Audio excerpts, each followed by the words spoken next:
오늘 우리에게 주신 하나님 말씀은 베드로후서 1장 16절에서 21절까지 말씀입니다. 우리가 여러분에게 우리 주 예수 그리스도의 권능과 재림을 알려드린 것은 교묘하게 꾸민 신화를 따라서 한 것이 아닙니다. 우리는 그의 위엄을 눈으로 본 사람들입니다. 더없이 영광스러운 분께서 그에게 말씀하시기를 이는 내 사랑하는 아들이요 내가 좋아하는 아들이다 하실 때에 그는 하나님 아버지께로부터 존귀와 영광을 받았습니다. 우리가 그 거룩한 산에서 그분과 함께 있을 때에 우리는 이 말소리가 하늘로부터 들려오는 것을 들었습니다. 또 우리에게는 더욱 확실한 예언의 말씀이 있습니다. 여러분의 마음속에서 날이 새고 새별이 떠오를 때까지 여러분은 어둠 속에서 비치는 등불을 대하듯이 이 예언의 말씀에 주의를 기울이는 것이 좋습니다. 여러분이 무엇보다도 먼저 알아야 할 것은 이것입니다. 아무도 성경의 모든 예언을 제멋대로 해석해서는 안 됩니다. 예언은 언제든지 사람의 뜻에서 나온 것이 아니라 사람들이 성령에 이끌려서 하나님께로부터 오는 말씀을 받아서 한 것입니다. 아멘. 하나님의 말씀입니다. 하나님의 말씀을 함께 나누는 시간, 오병이어의 기적과 같이 말씀을 사모하는 우리 모두에게 말씀으로 인한 배부름, 풍성한 은혜가 경험될 수 있는 복된 시간 되기를 주님의 이름으로 간절히 축복합니다. 오늘 우리는 독일의 교회력에 따른 성서 일과대로 베드로후서 1장 16절 이하의 말씀을 함께 읽었습니다. 베드로전서와 후서는 모두 로마의 핍박을 받았던 1세기 그리스도 교회를 그 배경으로 하고 있습니다. 두 책의 차이점이 있다면 그것은 어떤 문제 상황을 집중하고 있는가입니다. 먼저 베드로전서는 교회를 둘러싼 외부적인 박해 상황을 집중하고 있습니다. 즉, 교회가 경험하고 있는 고난의 문제를 다루고 있습니다. 베드로전서가 쓰여질 당시는 이른바 1세대 사도들인 야고보와 바울이 처형을 당하고 로마의 박해가 점차 가시화되는 상황을 그 배경으로 하고 있습니다. 이때 사도 베드로는 외부로부터의 억압의 상황 속에 처해진 교회와 성도들에게 예수 그리스도로 말미암은 소망과 인내, 그 구원의 은혜를 다시 한번 상기시키고 고난에 대처하는 방법에 대해서 구체적으로 권면하고자 바로 베드로전서를 쓴 것이죠. 이에 반해서 베드로후서는 교회 내부적 상황을 더욱 집중하고 있습니다. 그때 당시에 교회 안에서는 이단들, 거짓 교사들과 예언자들의 가르침이 횡행하고 있었습니다. 베드로 사도는 이러한 이단 사상에 저항하며 이것을 격파하기 위해서 베드로 후서를 쓰고 있는 것을 봅니다. 베드로후서 2장에 보면 거짓 예언자들의 삶과 신앙의 태도를 우리에게 가르쳐주고 있습니다. 성경은 이들의 삶의 모습을 방탕과 정욕에 빠진, 즉 육체적 욕망의 노예가 된 사람들로 묘사하고 있습니다. 특별히 2장 17절은 이 거짓 교사들과 예언자들을 물이 없는 샘이요 그리고 폭풍에 밀려가는 안개와 같다라고 말합니다. 즉 그들은 신앙의 본질에서 벗어나 허황된 것을 쫓고 있다는 말입니다. 그렇다면 과연 거짓 예언자들이 주장하는 그런 내용은 무엇이었기에 그들은 이토록 육체적인 욕망을 따라서 하나님의 뜻을 벗어기며 살아가게 된 것일까요? 우리는 베드로후서 3장 4절에서 그 실마리를 찾을 수 있습니다. 이들은 이렇게 말합니다. 그리스도가 다시 오신다는 약속은 어디 갔느냐? 조상들이 잠든 이래로 만물은 창조 때부터 그러하였듯이 그냥 그대로다 라고 말합니다.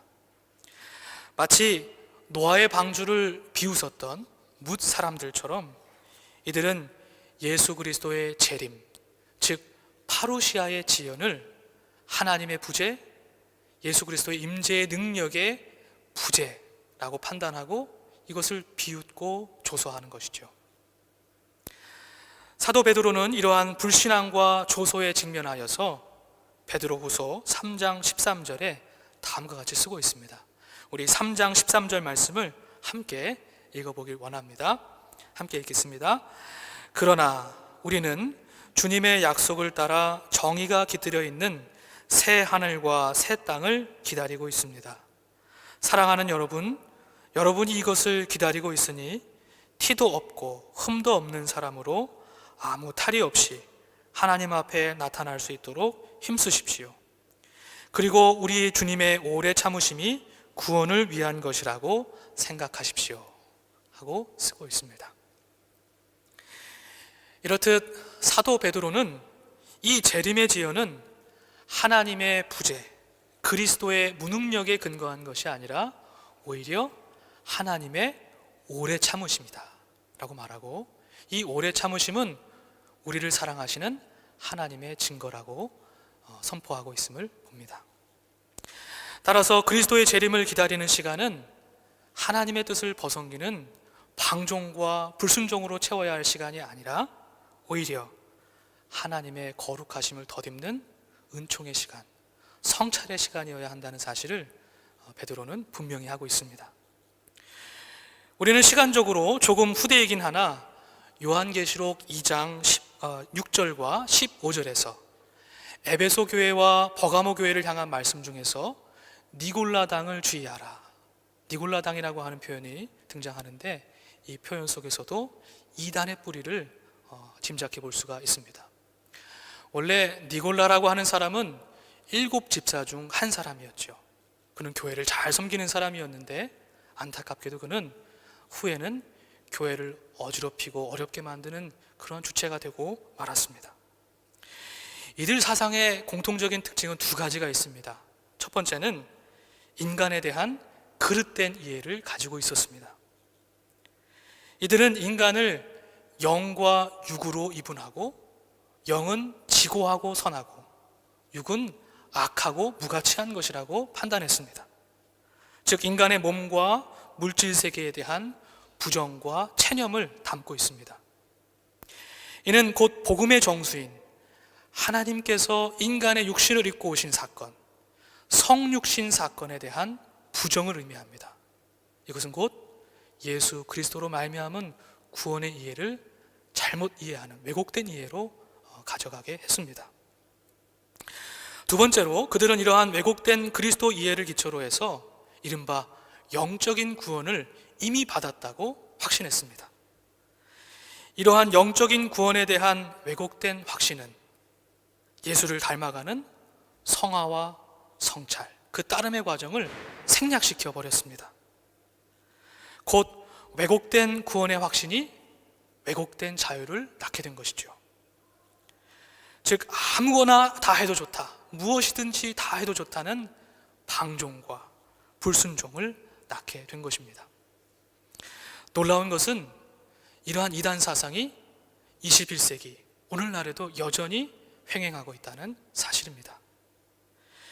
이러한 상황 속에서 베드로 사도는 이러한 거짓 교사들의 가르침과 신앙의 태도에 대항하며 교회 성도들에게 오직 예수 그리스도의 말씀과 그 능력, 그 다시 오심을 다시 한번 굳건히 붙잡으라고 우리에게 요청합니다. 여러분, 이러한 이단 사상을 배격하기 위해 사도 베드로가 내놓은 처방전이 무엇이었습니까? 바로 그것은 하나님의 말씀을 다시금 우리의 마음과 삶의 자리 중심에 놓으라는 요청이었습니다. 오늘 본문 19절 말씀인데요, 다 함께 19절 말씀을 읽어보겠습니다. 또 우리에게는 더욱 확실한 예언의 말씀이 있습니다. 여러분의 마음속에서 날이 새고 새별이 떠오를 때까지 여러분은 어둠 속에서 비치는 등불을 대하듯이 이 예언의 말씀에 주의를 기울이는 것이 좋습니다. 아멘. 여기서 말하는 더욱 확실한 예언의 말씀은 그들 손에 들려져 있었던 성경이었습니다. 왜냐하면 베드로 사도는 오직 하나님의 말씀만이, 거짓된 가르침에 현혹되어서 길을 잃어버린 성도들에게 하나님의 뜻을 안내하는 나침판이요 표지판이 될 수 있다고 생각했습니다. 그리고 그리스도의 능력을 망각한 채 주저앉아 있는 성도들에게는 지팡이가 될 수 있다고 믿었습니다. 그리고 재림의 때를 기다리는 성도들에게는 힘과 소망이 될 수 있다고 확신했습니다. 그는 하나님의 말씀이 교묘하게 꾸며진 신화가 아니라고 선언합니다. 오히려 하나님의 말씀은 인간의 육신을 입고 이 땅 가운데, 우리 가운데 있음을 선언합니다. 그리고 나는 하나님의 말씀을 눈으로 보았습니다. 나는 하나님의 말씀이 육신이 되어서 우리 가운데 거하는 것을 보고 들었습니다 하고 증언하고 있습니다. 사도 베드로는 지금 저와 여러분 앞에 진리의 증언자로 서 있습니다. 나는 하나님의 말씀을 보았습니다. 나는 하나님의 말씀을 들었습니다 하고 말하는 것이죠. 여러분, 오늘 우리의 본문은 그 자간과 행간 사이에 우리에게 묻고 요청하고 있습니다. 여러분은 예수 그리스도를 인격적으로 만났습니까? 여러분은 예수 그리스도의 말씀을 보고 들었습니까? 하고 우리에게 묻고 요청하고 있습니다.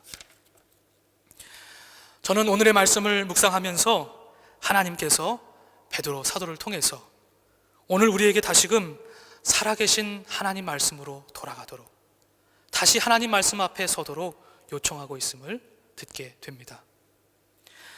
성경의 시대나 오늘의 시대나 우리가 더욱 목말라하고 배고파하고 우리의 삶의 길과 믿음의 길을 방황하며 또 주저앉게 되는 이유가 무엇일까요? 그것은 아모스 선지자의 판단처럼 우리에게 물질이 없어서, 즉 물이 없어서, 밥이 없어서가 아닙니다. 그것은 하나님의 말씀을 듣지 못한 가람이요, 하나님의 말씀을 경청하지 못한 배고픔입니다. 1세기 예수 그리스도의 재림의 지연이 성도들을 넘어뜨리는 이단 사상, 거짓된 가르침을 배태한 것처럼 어쩌면 21세기 코로나 시대를 살아가는 저와 여러분은 이 코로나로 인해서 신앙의 위기와 어려움을 경험하게 될지도 모릅니다. 실제로 영상 예배가 보편화되고 함께 모여 인격적인 사귐과 소통을 할 수 없는 상황이 계속되고 있습니다. 얼마든지 우리의 신앙의 자세가 나태함과 안일함 속에 빠질 수 있는 그런 시간입니다. 현실의 상황에 침잠되어서 두려움과 염려가 우리를 묶을 수도 있습니다. 즉, 세상의 어둠이 우리를 사로잡을 수도 있습니다. 그러나 이때야말로 우리가 다시금 하나님의 말씀으로 돌아갈 때임을 기억합니다. 오늘 본문은 시대의 어둠 속에서도 우리의 마음 속에서 날이 새고 새벽별이 떠오를 때까지 마치 등불을 대하듯이 하나님의 말씀에 귀를 기울이라고 우리에게 권면하고 있습니다. 우리는 다시금 성경의 말씀으로 돌아가 우리의 마음과 삶의 중심이 다시금 하나님을 향하도록 결단해야겠습니다. 그래서 코로나의 어둠이 우리의 삶을 지배하지 못하도록 하나님의 말씀이 우리의 마음과 삶을 비추도록 하나님께 우리 모든 마음과 삶을 열어드려야겠습니다. 그때에 하나님의 말씀이 우리의 마음과 삶의 한복판에서 예수님께서 우리에게 약속하신 것처럼 생수의 강물이 터져 나오듯이 하나님의 말씀이 우리 안에 역사하실 줄로 믿습니다. 구체적으로 우리 모두는 하나님의 말씀으로 하루를 열고 하나님의 말씀으로 하루를 닫는, 늘 하나님의 말씀을 묵상하는 삶이 되어야겠습니다. 이는 하나님의 말씀이 우리의 가슴과 생각에 머물게 하는 것입니다. 이것은 성경을 읽어야 한다는 종교적인 의무감의 발로가 아닙니다. 성경을 묵상하는 것은 하나님의 말 걸어오심에 대한 자연스럽고 당연한 응답이고, 그의 말씀에 우리의 마음과 삶을 비추어 성찰하며 그 말씀에 우리 자신을 비끌어 매는 일입니다.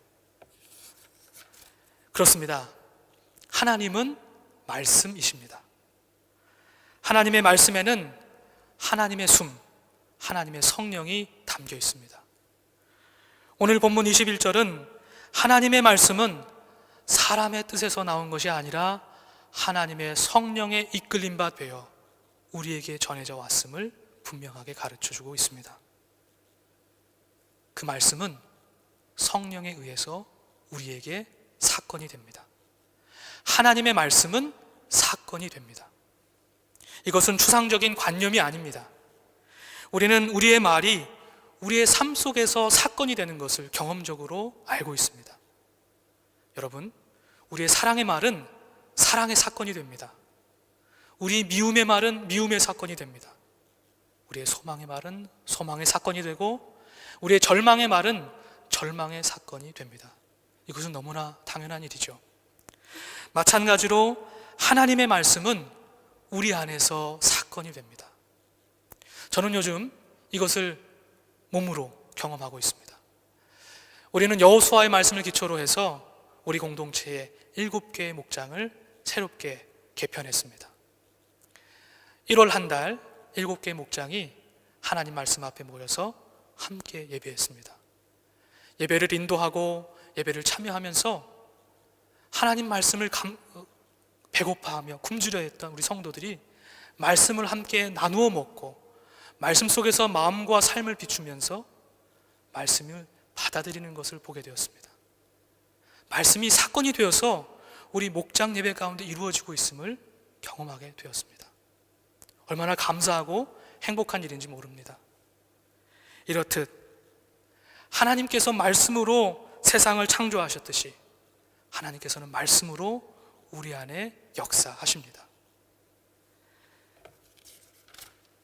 우리가 말씀을 주야로 묵상할 때 하나님의 말씀이 우리의 길이요 진리요 생명이 되신다는 사실을 우리가 날마다 새롭게 경험하게 될 줄로 믿습니다. 그러나 때때로 우리는 말씀을 읽고 해석하는데 어려움을 느끼게 되기도 합니다. 말씀을 읽으면서 깨달음보다는 질문이 더욱 많아지는 순간도 경험하게 되는 것이죠.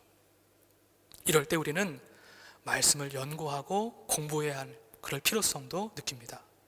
성서적 지식을 알아야 하는구나 하는 것도 깨달아 알게 되죠. 그러나 성서적 지식이 우리를 온전히 구원하는 것은 아닙니다. 성서적 지식은 분명히 성서적 믿음과 삶으로 옮아져 가야만 합니다. 그렇다면 어떻게 성서적 지식이 성서적 믿음과 삶으로 연결될 수 있을까요? 이를 위해서는 반드시 성령의 조명이 필요합니다. 성령의 도우심이 필요합니다. 오늘 성경의 본문은 우리가 성경을 읽을 때 성경을 어떻게 대하고 읽어야 하는지를 분명하게 가르쳐 줍니다. 그것은 거짓 예언자들과 같이 자신 안에 특정한 의도와 전제를 가지고 해석의 틀을 가지고 목적을 가지고 성경을 읽지 말고 오직 성령에 의지하여 성경을 읽으라고 우리에게 권면합니다. 다시 말해서 성경을 읽기 전에 성경이 어떤 책인지를 분명히 알고, 즉 성경관, 올바른 성경관을 가져야 한다는 사실도 우리에게 말씀하고 있습니다. 시편 119편 18절은 우리에게 소중한 기도를 가르쳐 줍니다. 함께 따라서 읽고 기도하길 원합니다. 함께 읽겠습니다. 주님, 내 눈을 열어 주십시오. 그래야 내가 주님의 법 안에 있는 놀라운 진리를 볼 것입니다. 주님, 내 눈을 열어 주십시오. 그래야 주님의 법 안에 있는 놀라운 진리를 내가 보게 될 것입니다. 하나님께 이렇게 기도하며 성경을 읽는 것입니다. 하나님, 나의 눈과 마음을 열어주십시오 하고 기도해야만 합니다.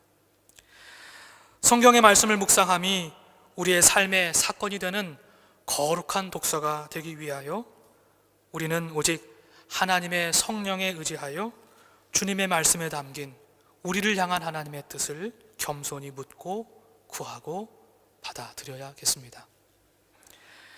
사랑하는 성도 여러분, 우리는 지금 코로나의 어둠의 시간을 함께 걷고 있습니다. 그러나 우리는 이 어둠의 길을 밝게 비출 하나님의 말씀을 가지고 있습니다.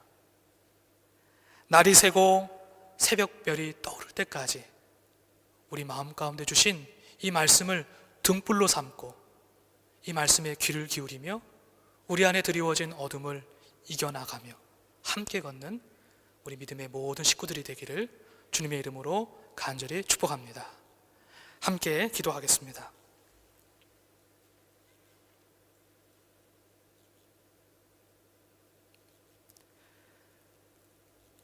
하나님, 하나님의 말씀이심을 고백합니다. 하나님의 말씀이 우리의 마음과 삶에 심겨졌을 때 하나의 사건이 되며 우리 하루하루의 삶이 됨을 고백합니다. 주님, 우리의 눈을 열어주시고 성령 안에서 하나님의 말씀을 읽고 깨달으며 그 말씀을 쫓아 살아가는 복된 삶이 되도록 역사하여 주옵소서. 우리의 마음과 입술에, 우리의 손과 발에 하나님의 성령을 가득 부어주시고 성령으로 인도하여 주옵소서. 감사드리며 우리를 구원하신 예수님의 이름으로 기도합니다. 아멘.